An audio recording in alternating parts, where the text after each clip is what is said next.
Bueno, para mí la suerte no existe. O sea, yo aquí soy muy tajante con esto. Tiene que ver más con... O sea, no hay gente con suerte, hay gente que se esfuerza y que sabe utilizar uno de los recursos más valiosos que tenemos los seres humanos, que es la atención.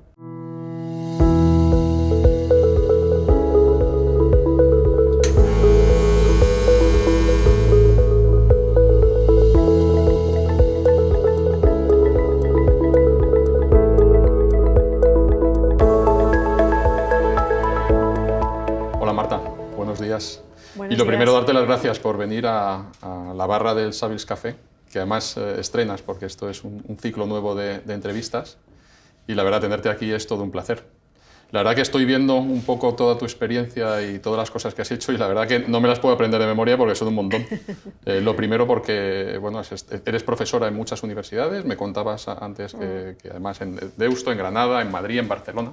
Por lo tanto, yo creo que desde el punto de vista pedagógico y de enseñanza eres toda una figura. Y luego también veo que eres cofundadora de VIAP, una de las consultoras de referencia, y además has publicado 7 libros, nada menos. Y además tienes una vocación también de fundar ONGs, y además muy interesante, con perros de asistencia para terapia a personas que tienen necesidades. O sea que, desde luego, lo que no se puede dudar es que eres una persona con muchísima actividad y muchísima vocación de hacer que las cosas pasen, ¿no? Y esa probablemente es la primera pregunta que te quería hacer, ¿no? Que desde luego, esto es por una actitud que tienes de tratar de avanzar y de evolucionar. Y desde luego que tener un currículum así no es algo que es normal en cuanto a la cantidad de cosas y de esa actividad frenética. ¿Cómo has llegado, y sobre todo, a compaginar toda esa actividad hoy en día?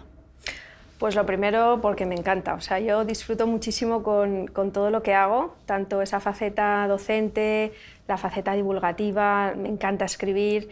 Y a mí luego me gusta mucho hacer que las cosas sucedan, ¿no? Entonces esta es la parte de emprendedora, ya empresaria, que me fascina, ¿no? Y además creo que vivimos tiempos difíciles, pero también apasionantes, en el sentido de que tenemos a nuestro alcance un montón de recursos que no necesariamente tienen que ser económicos, sino que nos permiten acceder a mucho conocimiento, a muchas personas, y poder llevar, pues, o dar vida a proyectos o sueños que están en tu cabeza, ¿no? Entonces, cuando empiezas a descubrir esto, ¿no? Yo lo descubrí muy jovencita, cuando monté mi primer proyecto empresarial, que fue un kiosco de helados, de estos ¿Sí? que hay en la calle, con 18 años recién cumplidos.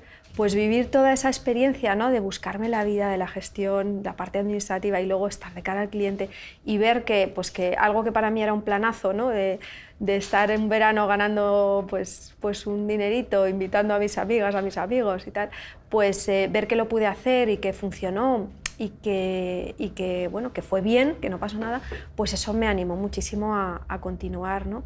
Y a pensar esto de por qué no puedo ser yo mi propia...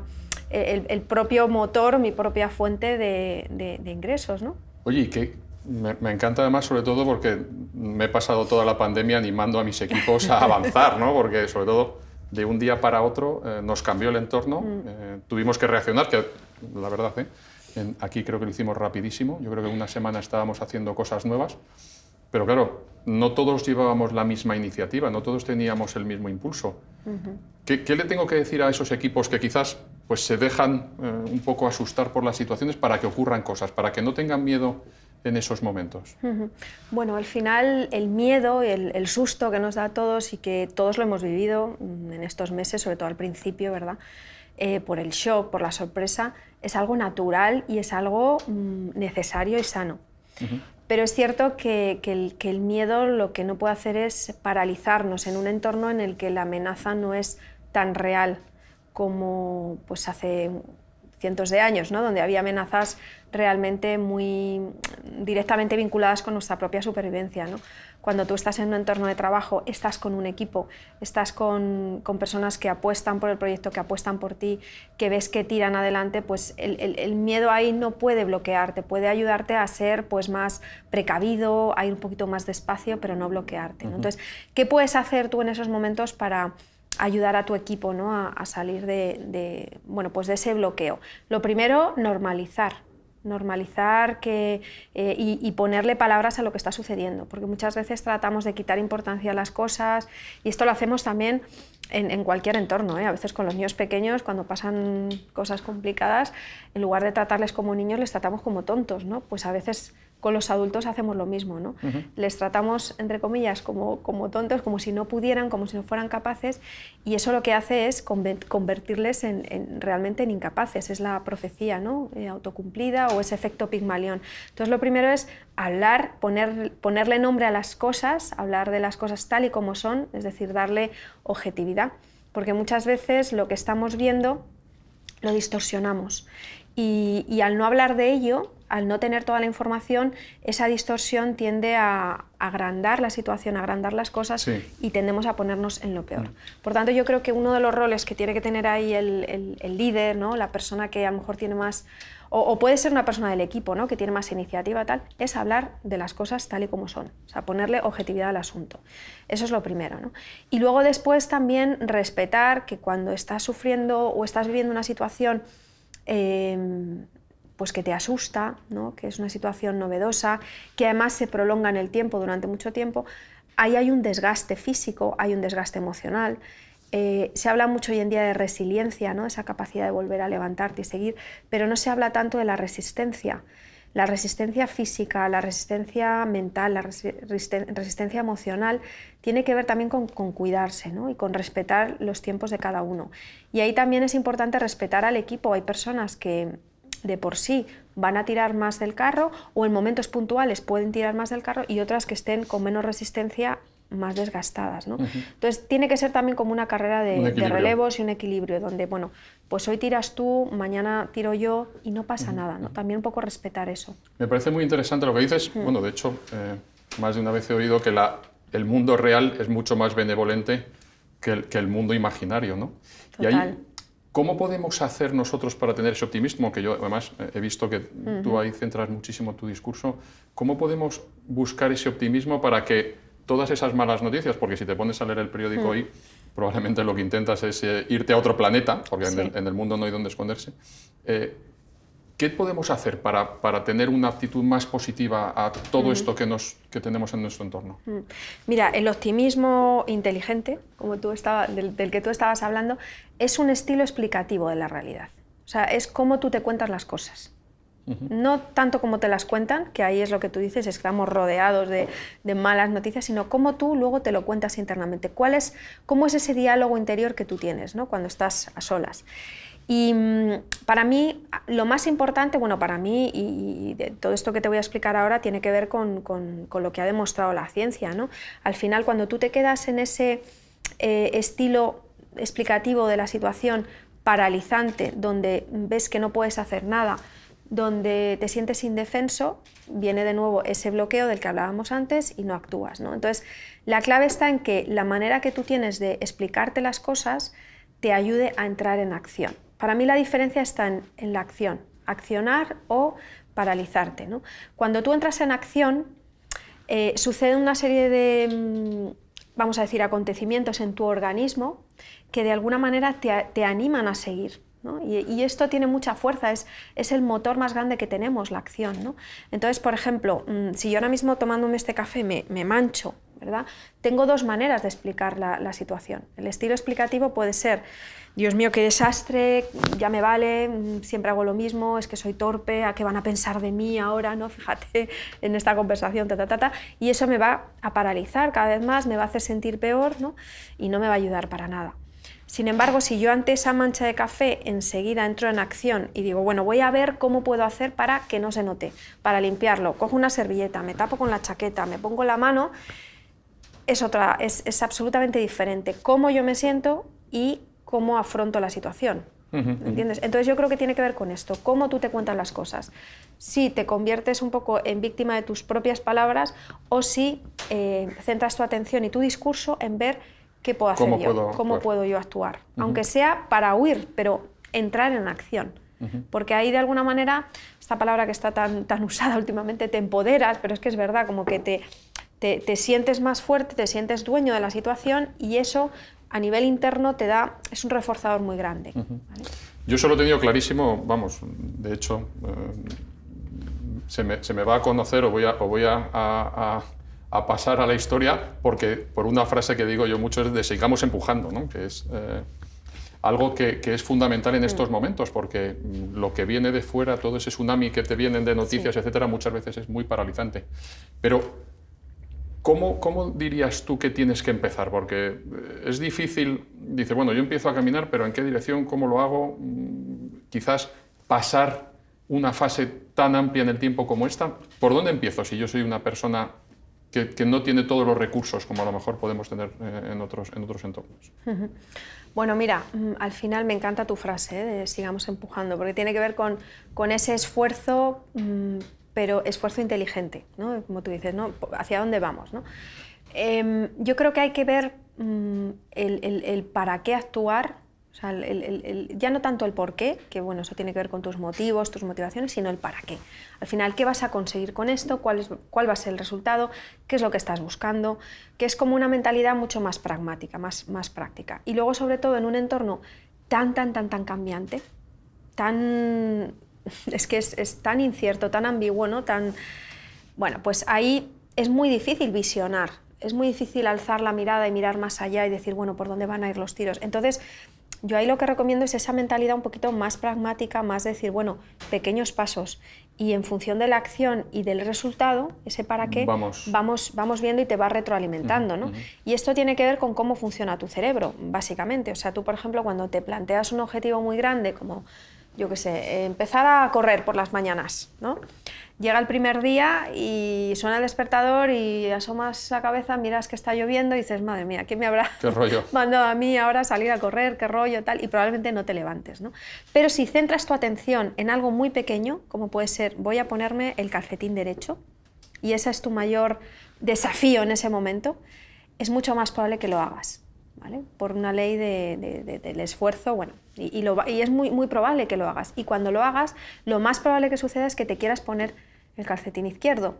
Y lo más probable que suceda a continuación es que te levantes. Y así, esa es como la ley de los pequeños pasos. Entonces yo creo que cuando el entorno es tan hostil, hay que ir muy poco a poco, pero actuando. O sea, esa es la clave. No esperar a verlas venir, sino empezar a actuar. Y con esa retroalimentación seguir actuando. Y al final miras atrás y dices, lo que decías tú, jolín, no hemos parado, cuánto hemos hecho en estos meses, pero es que habéis ido dando pequeños pasos, ¿no? Yo en ese sentido estoy súper orgulloso de todos los equipos que estamos aquí, porque desde el día 1 todo el mundo se puso en marcha. O sea, es una cosa, nos fuimos a casa y ese mismo día yo recibía muchísima información de que todo el mundo se había puesto en marcha. O sea que en ese sentido creo que la gente ha estado a la altura de las circunstancias. Oye, pero y empezamos a hacer cosas y entramos en la rutina de hacer cosas, nos ponemos ese calcetín siempre, pero ¿y cómo hacemos para ser más creativos? Para podernos adaptar a que no podemos hacer las cosas como las hemos hecho siempre, porque ahí fuera se está transformando todo. Entonces, claro. ¿Y qué limitaciones mentales tenemos también a la hora de dar ese salto? Porque la seguridad de hacer las cosas de la misma manera, me imagino que también es importante para la gente, porque se sentirá segura, ¿no? de ese entorno. Claro. Y cuando el entorno es tan hostil, la seguridad es súper importante. Claro. Y luego, aparte, fíjate, cuando estamos con lo que llamamos el circuito de amenaza activado, es decir, viéndolas venir, ¿no? Que cada día pasa algo diferente, una noticia, de repente, es como, o sea, tú date cuenta que para nuestra mente hemos estado viviendo una guerra. O sea, todos los ingredientes que había a nuestro alrededor, o sea, la percepción a nivel cerebral es, esto es la guerra, ¿no? Entonces me tengo que defender, me tengo que proteger. Y cuando tú estás así, no te puedes poner creativo. Lo que vas a hacer es acceder a los recursos que ya tienes de una manera muy rápida. Que hay mucha gente que dice, no, yo cuando estoy así me pongo muy creativo y me va muy bien. No, lo que haces es que repites lo que ya sabes hacer muy bien, pero ahí no hay ni reinvención ni creatividad y al final es lo que necesitamos ahora, ¿no? Porque estamos todos igual, alguien tiene que empezar a hacer cosas diferentes y tal, y ahí es donde se marca la diferencia. Entonces la clave está, y esto es lo difícil y es el auténtico desafío en el que estamos ahora mismo, en cómo desactivamos ese circuito de amenaza para entrar en lo que llamamos el circuito de recompensa, ese estado mental de tranquilidad donde percibes que no hay amenazas y ahí sí tu cerebro, tu mente se puede poner creativa. Es una frecuencia eléctrica bueno, todo esto se mide en hercios con un electroencefalograma, ¿vale? Que se llaman las ondas gamma por encima de 42 hercios, que es cuando tú tienes esos picos de creatividad y de repente dices, ah, esto encaja, o se te ocurre una idea nueva, o te viene a la cabeza esa palabra que tenías en la punta de la lengua, ¿vale? Ese momento insight es ese pico de creatividad de onda gamma que llamamos, no lo podemos forzar. O sea, yo no te puedo decir ahora, venga, hazme una pregunta genial. Dime, resuelve esto rápidamente. Te bloqueas, ¿no? Al revés, más estrés, más parálisis, menos creatividad. Lo que tengo que hacer es generar las condiciones, generar un entorno para que tu cerebro esté tranquilo, esté a ese nivel. Claro, y pueda destinar los recursos a nivel eléctrico para pensar, conectar y descubrir cosas nuevas, ¿no? Y eso solo sucede cuando percibimos que no hay amenazas, cuando estamos tranquilos. Entonces, fíjate qué complicado, ¿no?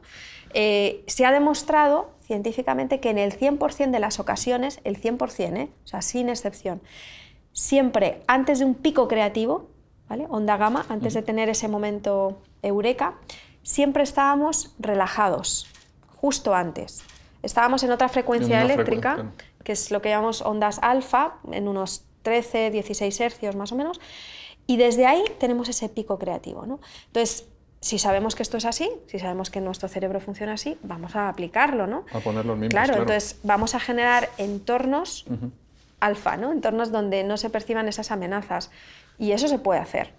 Oye, Marta, y ahora que has entrado ya en las vibraciones, impulsos eléctricos, etcétera, ¿cómo, si tú y yo estamos cerca, o sea, nuestra conexión cerebral es especialmente fuerte así estamos separados? Porque ahora en el mundo yo tengo al 50%, nosotros estamos en turnos, venimos aquí por turnos, Sí. yo hay un 50% de mis compañeros, de mis equipos, que no les veo.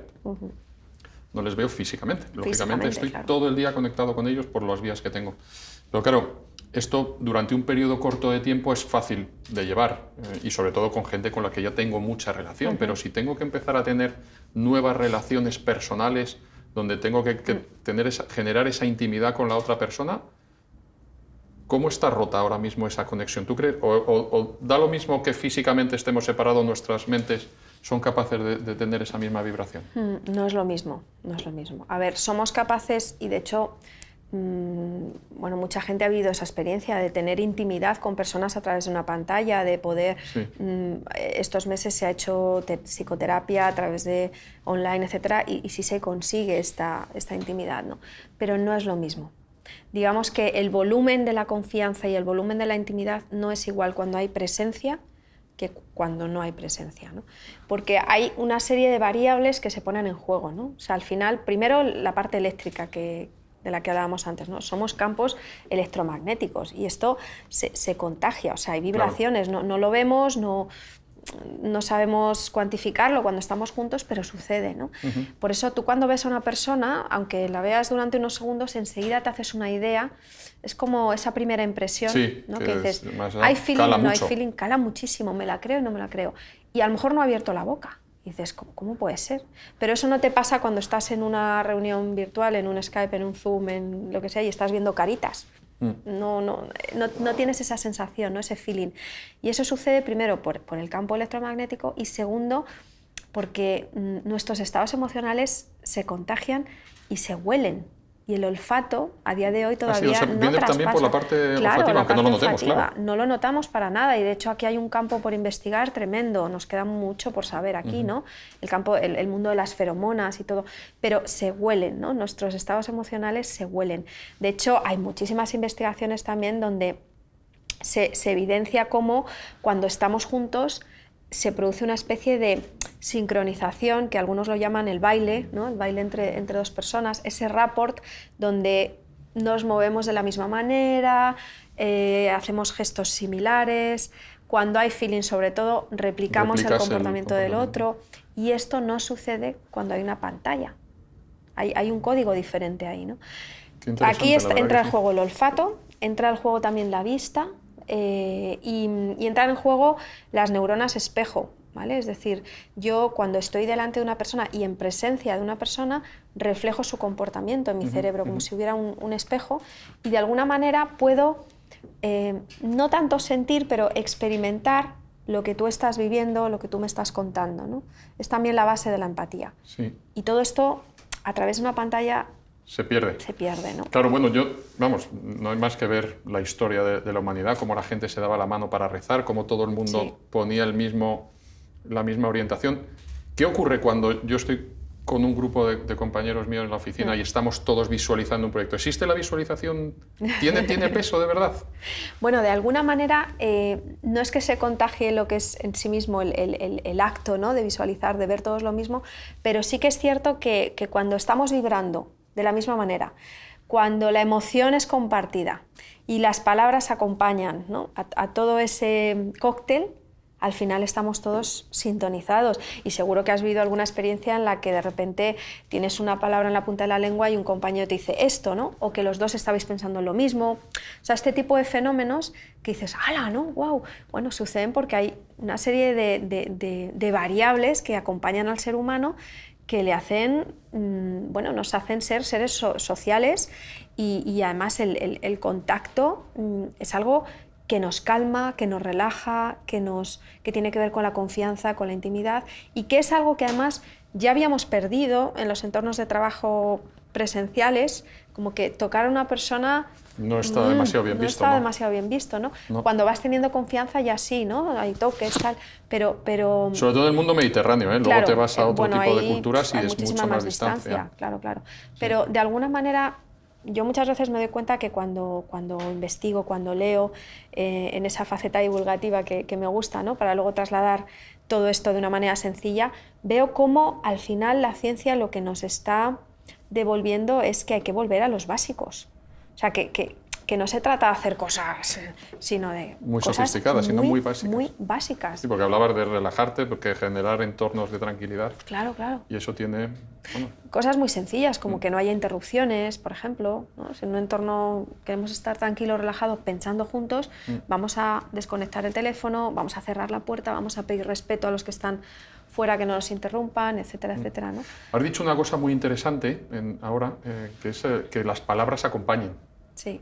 Porque es verdad que, bueno, muchas veces nos ponemos a hablar y el mensaje lo recibirá el otro en la medida que lo reciba, pero tú a lo mejor querías decir otra cosa, sí. ¿No? ¿Cómo de importante es esa parte del mensaje?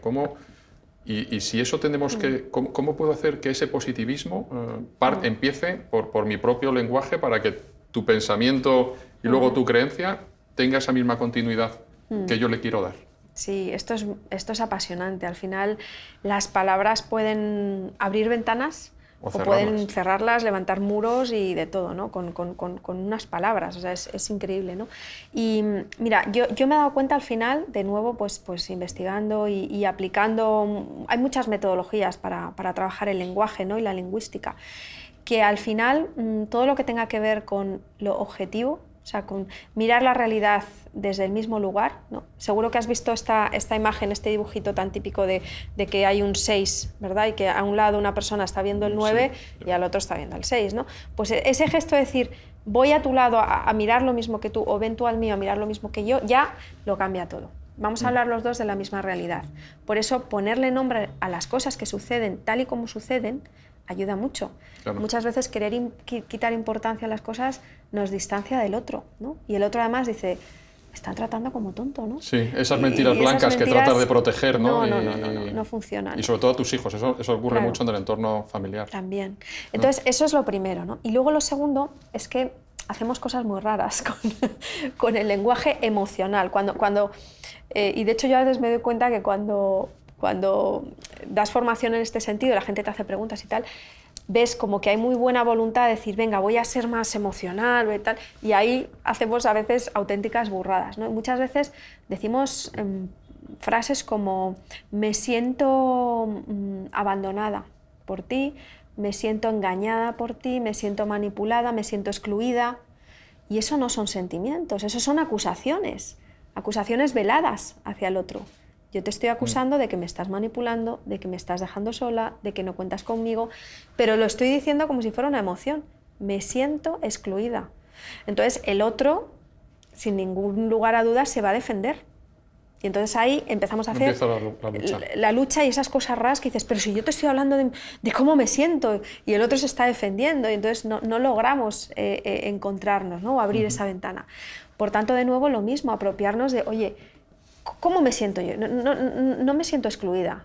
Eso no es una emoción. Las emociones son muy básicas. Me siento triste, contenta, enfadada, ¿no? He visto cuesta. que tú eres, y perdona que lo voy a mirar para no confundirme, terapeuta gestalt, que por lo que he interpretado de lo que he investigado es que tú puedas tener, sobre todo ayudáis a gente que tiene una cierta problemas a nivel de autoestima o depresión o situaciones delicadas en su vida, y que en vez de mirar el entorno para tratar de buscar la solución, la busquen en ellos mismos, ¿no? Que me parece interesantísimo, pero ¿cómo ahora y sobre todo hoy terminamos prácticamente el ejercicio del 20 aquí, empezamos uno nuevo del 2021, la gente viene agotada, ¿qué les dirías desde ese punto de vista? Para que no se sientan otra vez, joder, pues ya está, otra vez nos tenemos que poner en marcha, otra vez damos un salto, y esta terapia, ¿cómo podríamos aplicarla a este entorno? Sí, bueno, yo la terapia Gestalt la utilizo como ha sido parte de mi formación y una de las herramientas más importantes que utilizo. No ejerzo como psicoterapeuta Gestalt, no es mi profesión, o sea, no trato a personas que tienen este tipo en consulta, ¿no? Si yo identifico a alguna persona en este sentido, lo mando a un psicólogo. Y esto es importante, ¿no?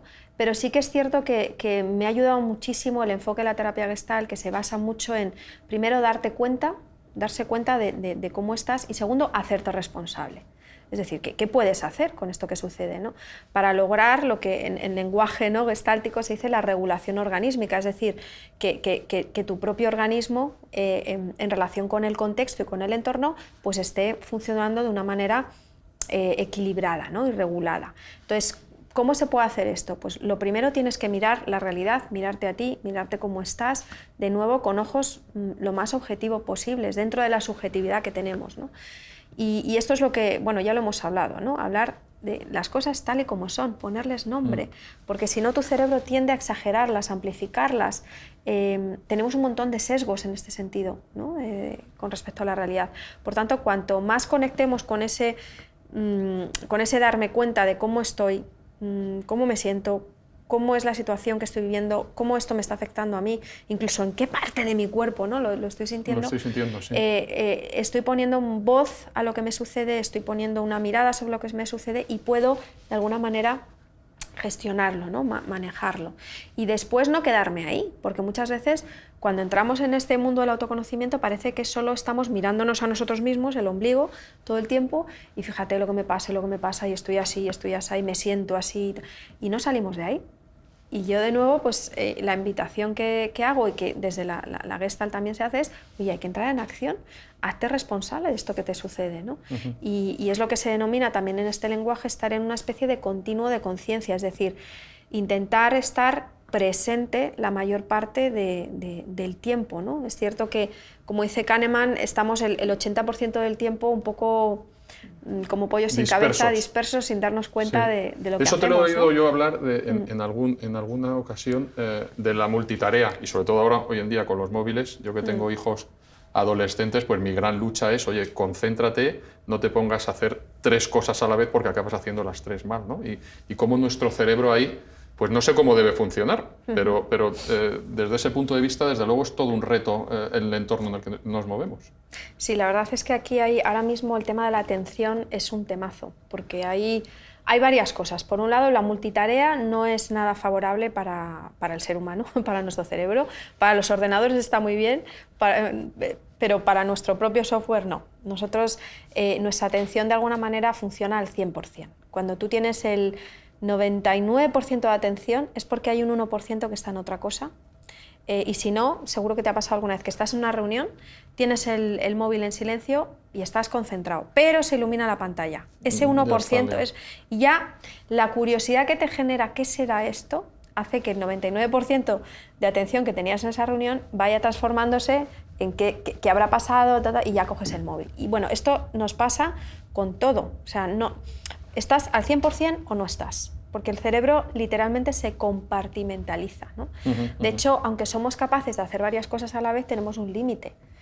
Si tú, por ejemplo, estás conduciendo y estás escuchando música, ya estás haciendo muchas cosas a la vez. Si además tienes un GPS, es una variable más. Por tanto, vas a tener mucha más probabilidad de errar ante un imprevisto que surgir, sí. un peatón, tal. Vas a tener menos atención hacia la carretera porque la estás compartimentalizando tu cerebro y compartiendo tu atención, y ahí no das tu un 100%, ¿no? Entonces, con esto hay que tener mucho cuidado. Lo que pasa que sí es cierto que con la gente joven y cada vez también con los adultos nos estamos acostumbrando a una inmediatez atencional, y los periodos atencionales se reducen muchísimo. Antes podíamos mantener la atención sostenida en el tiempo más tiempo, y ahora cada vez se reduce. Entonces sí es cierto que los chavales vemos que aprenden mucho por picoteo. Yo lo llamo el APP, ¿no? El aprendizaje por picoteo, que es decir, que estoy leyendo no sé qué y luego abro otra ventana no sé qué y consulto el móvil y miro tal. Bueno, no pasa nada, lo importante es que estés centrado en el tema, aunque picotees muchas cosas, como que necesitas cambiar de actividad, pero sobre un mismo tema. Esa sería realmente la clave para ayudarles y ayudarnos a centrarnos, ¿no? Y esto cada vez más está llegando también a los adultos, ¿no? Porque nos estamos acostumbrando y entrenando a esta cultura de la inmediatez, donde todo es muy rápido. Entonces, de hecho, bueno, una de las cosas que veo que ayuda mucho a la gente a concentrarse es toda la parte de meditación, de mindfulness, de ser consciente de por lo menos una pequeña parte de tu día a centrarte de verdad, ¿no? Y además veo que cada vez más gente me habla en positivo de experiencias que está teniendo ahí, ¿no? De lo bien que le está sentando tomar un respiro durante el día, bueno, y casi, sobre todo, coger la disciplina de hacerlo, que yo creo que es por donde probablemente tengas que empezar, difícil, ¿no? Sí. Y cómo eso, desde el punto de vista de sus proyectos, de su vida familiar, etcétera, le ha ayudado. Y eso me imagino que tendrá que ver mucho con ese descanso cerebral que necesitamos cuando estamos despiertos. Sí, justo. Y además, fíjate que aquí ha sucedido un fenómeno muy curioso, y es que se ha puesto muy de moda todo esto. Yo lo llamo actividad contemplativa, porque incluye, por un lado, la meditación, mindfulness, rezar o hacer oración, o contemplar la naturaleza, contemplar el arte, este tipo de actividades en las que estás con mucha tranquilidad, no percibes que hay una amenaza, y es un estado mental en el que estás conectado contigo, con tu respiración y observando, ¿no? como esa situación de observador, ¿no? Entonces es curioso porque se ha puesto muy de moda, porque hay una gran necesidad de todo esto, o sea, hay un bullicio mental tan grande que necesitamos esa quietud, y la gente ha ido pues saboreando sus ventajas, ¿no? Y cómo esto ha sido positivo para su vida, y la ciencia ha venido después a ver qué está pasando, a interesarse, ¿no? Y ahora sabemos desde hace muy poquitos años, pero te hablo de 2015, 2016, o sea, ayer, que efectivamente hay beneficios probados científicamente para nuestra salud física, emocional, mental, que tienen que ver y que correlacionan con esta actividad, este tipo de actividad contemplativa, ¿no? Entonces, tener varios momentos al día donde tú puedas de alguna manera parar y entrar en contacto, aunque solo sea con tu respiración, algo que está muy manido, que se dice mucho, pero que es algo básico. Muchas veces vamos respirando a trompicones. Sí, y claro, lo curioso es que de alguna manera la actividad respiratoria que tú tienes es procesada por tu cerebro, por tus amígdalas, y estás lanzando información, introduciendo información a tu cerebro sobre cómo estás viviendo los acontecimientos. Entonces, por ejemplo, cuando tu respiración es entrecortada, o cuando respiras más por un lado de la nariz que por otro, tu cerebro se pone en guardia, ¿no? Y dice, ¿qué está pasando, ¿no? Entonces, simplemente ese control respiratorio, ese decir, venga, voy a centrarme, a lo mejor estoy ahora mismo en una discusión o estoy en una situación difícil, pero voy a acompañarme con mi propia respiración, voy a tratar de regular eso.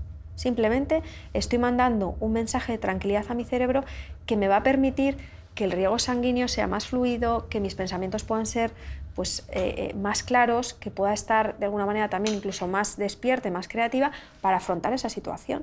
O sea, no quiere decir que me desconecte de la situación, quiere decir que si yo me conecto conmigo, con mi respiración, de alguna manera voy a dar lo mejor de mí, ¿no? Marta, una cuestión que siempre me llama mucho la atención es pues, ver la suerte que ciertos personajes tienen o cómo la suerte acompaña a ciertas figuras, ¿no? Incluso internamente nosotros pues siempre has visto circunstancias donde la suerte ha tenido un componente importante. ¿Cómo percibís la suerte en expertos desde el punto de vista cerebral?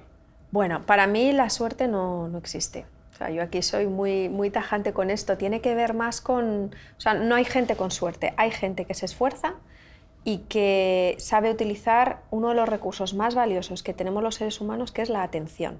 O sea, la atención tiene un poder increíble, increíble. Algunos hablan de la ley de la atracción, otros hablan de esa suerte. No es atracción, es atención. No es suerte, es atención y esfuerzo. Entonces, lo que sucede con estas personas, que desde fuera podemos decir, ¡joder, qué suerte tiene!, ¿no? Es que están atentas.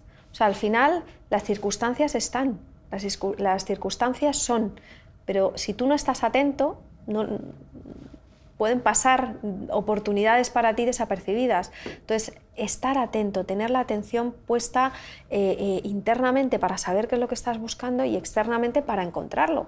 Es como lo típico que se dice, ¿no? Que te compras un coche y empiezas a ver ese coche por todas partes, o te quedas embarazada. Yo recuerdo cuando me quedé embarazada que veía embarazadas por todas partes, todo eran cochecitos, bebés, veía un hombre con barriga y ya pensaba que estaba embarazada, o sea, todo era, es una obsesión. Y entonces no es que yo atrajera en ese momento las embarazadas o cuando te compres un coche y de repente todo el mundo se ha puesto de acuerdo. No, es que siempre han estado ahí, pero tú no lo veías. Entonces, cuando tú pones la atención empiezas a ver. Y eso es lo que sucede con la gente que de repente desde fuera decimos, ¡joder, qué suerte! No, es que está atento, está atenta. Y esa es la clave, ¿no? Y para mí la clave de la atención es esa atención de doble vía, ¿no? De estar hacia adentro atento, cuestionarte, esto lo quiero, no lo quiero, ¿cómo puedo participar? ¿Es para mí? ¿No? ¿Qué estoy buscando? O sea, hacerte preguntas y estar atento hacia afuera para encontrar esas respuestas, ¿no? Y después esforzarte, es decir, tener ese músculo bien entrenado, la fuerza de voluntad para ir a por lo que quieres, porque muchas veces malentendemos, ¿no? una malentendida libertad, ¿no? de estar más en función de tus apetencias que de lo que realmente quieres y necesitas, ¿no? Entonces, si tuvieras que elegir entre talento y determinación. Pues mira, para mí sin duda el talento tiene que ver con la determinación. Sin duda. O sea, está íntimamente unido. Totalmente. O sea, yo cuando la gente habla del talento como algo, por un lado, innato, como algo casi mágico, no lo entiendo. O sea, porque es algo que se cultiva y que además no es algo ni fijo ni permanente, es absolutamente variable y en función de las circunstancias, puedes tener talento para una cosa pero no para otra, o tu talento puede variar, puede crecer. Es esa mentalidad de crecimiento que debemos entrenar y desarrollar y salir de esa mentalidad fija de que las cosas son inmutables y que el talento es algo que no depende de uno, sino que viene con nosotros, ¿no? Oye, una pregunta ya como padre adolescente, aunque tú todavía estás en un estado incipiente. La autoestima es lo que al final pues parece que es lo que más dicen que es el éxito de las personas en cuanto a su felicidad, a cómo encarar el mundo. Yo que tengo hijos adolescentes, seguro que mucha gente de la que nos puede estar escuchando los tiene o los va a tener.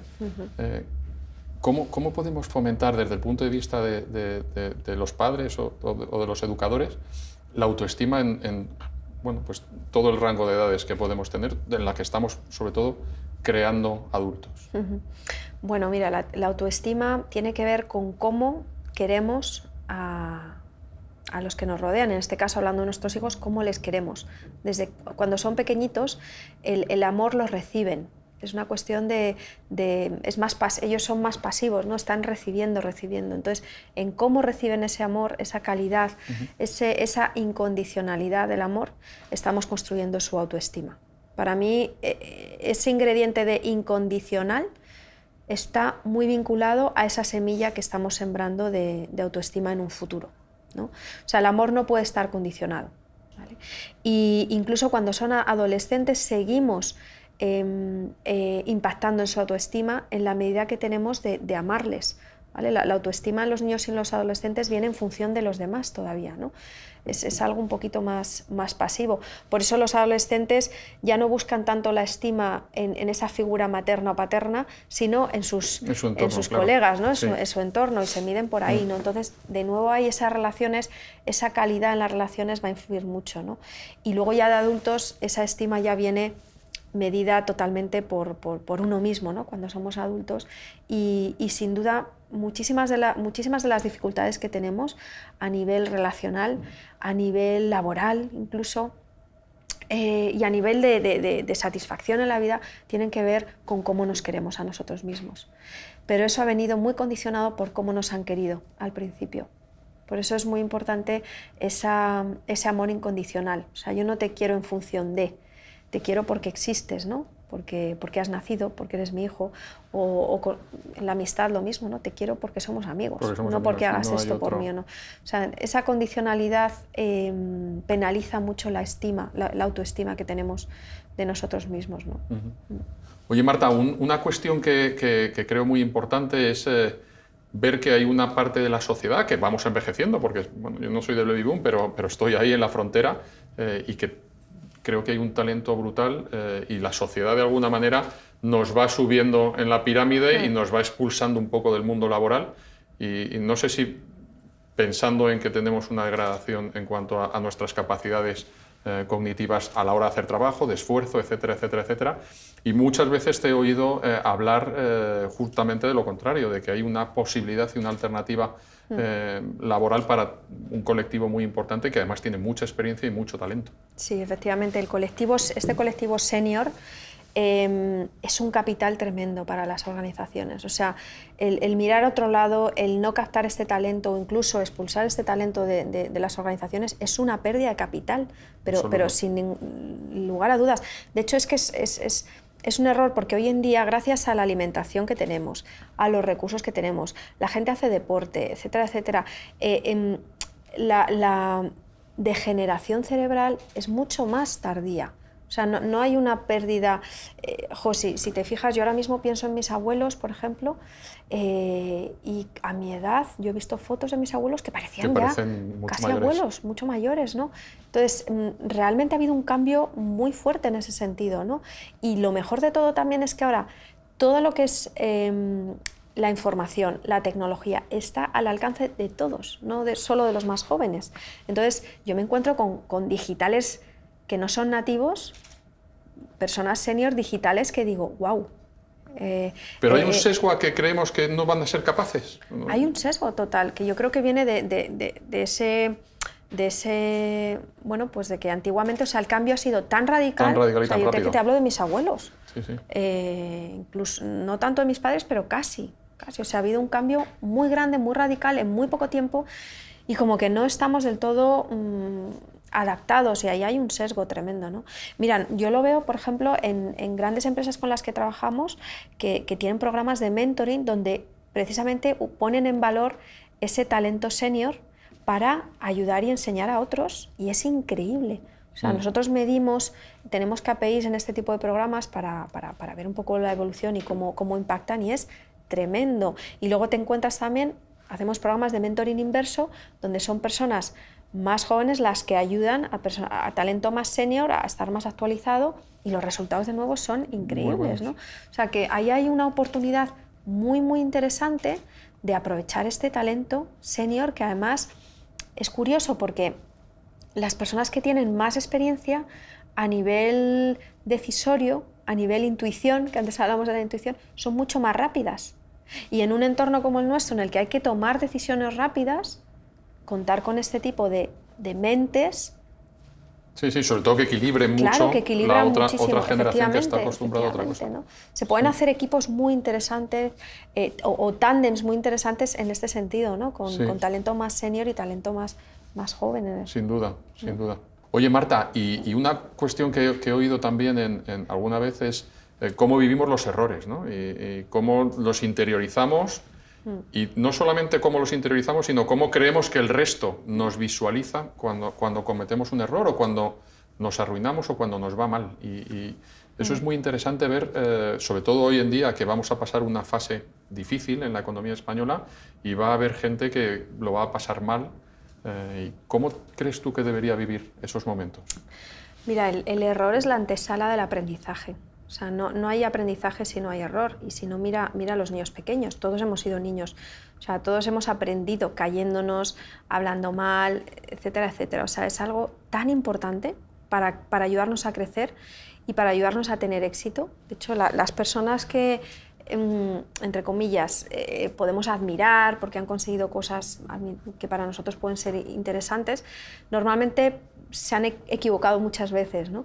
Y para mí la clave está no tanto en perdonar los errores, porque muchas veces se habla de esto, se pone el foco en el otro de nuevo, en que me perdone. No, el foco hay que ponerlo en uno mismo, en reconocer el error. O sea, yo creo que el problema está en que no lo reconocemos, nos da miedo reconocerlo. Y esa es la clave, porque fíjate, tú cuando no reconoces el error, lo primero, no aprendes.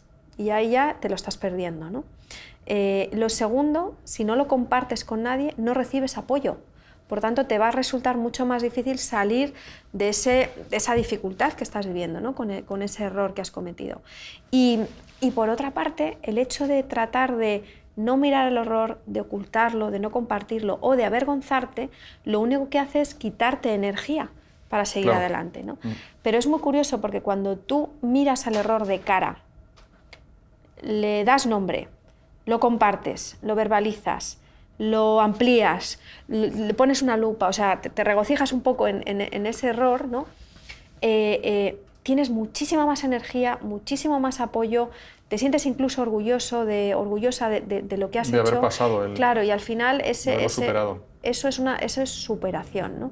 Y de aquí, yo creo que de aquí tenemos mucho que aprender. De hecho, también hay estudios al respecto, hay unas investigaciones súper interesantes de la doctora Brené Brown que habla del poder de la vulnerabilidad, del poder de mostrarte ante los demás vulnerable. Decir, oye, pues no puedo con esto me ha ido mal, no sé cómo hacerlo. O sea, este tipo de expresiones que no se suelen oír mucho y menos en un entorno de trabajo, en un entorno laboral, realmente tienen un impacto en el otro brutal. Sobre todo de empatía, ¿no? De empatía. De saber que el otro también tiene sus mismas problemáticas. Es muy difícil que a una persona a la que le estás compartiendo algo difícil para ti no te perdone, no te escuche o no te quiera ayudar.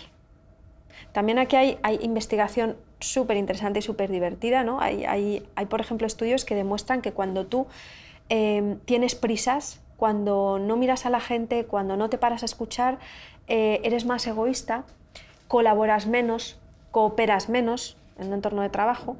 Entonces, por eso es súper importante tener momentos de pararse y como estamos haciendo tú y yo ahora, ¿no? Conversar, mirarnos a los ojos, porque cuando tú estás mirando a una persona y le pides colaboración, le pides participación, ayuda, si te está mirando a los ojos, te va a decir que sí, siempre. Entonces, por eso es tan importante también esa presencia y ese momento de compartir que decíamos antes, ¿no? Sí.